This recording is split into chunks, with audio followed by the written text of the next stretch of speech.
Hello, नमस्कार. जागतिक पर्यावरण दिनाच्या तुम्हा सर्वांना खूप खूप शुभेच्छा आणि माझ्या ह्या लाडक्या बाळांना पण खूप शुभेच्छा. जागतिक पर्यावरण दिनाच्या निमित्ताने मी काही झाडं लावली आहेत. हे गुलाबाचं झाड आणले, मोगऱ्याचं झाड आणले. ते झाड नुसतं ठेवलंय तरी मला एवढा सुगंध येतोय, आजूबाजूला दरवळतोय सुगंध.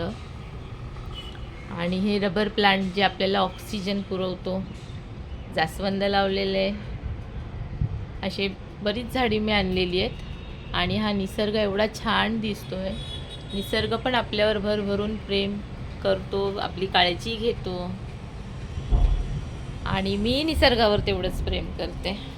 तर मी ही झाडं आता कुंडीमध्ये ट्रान्सफर केली आहे आणि अजून काही बाकी आहेत करायची, ते आता करते. आणि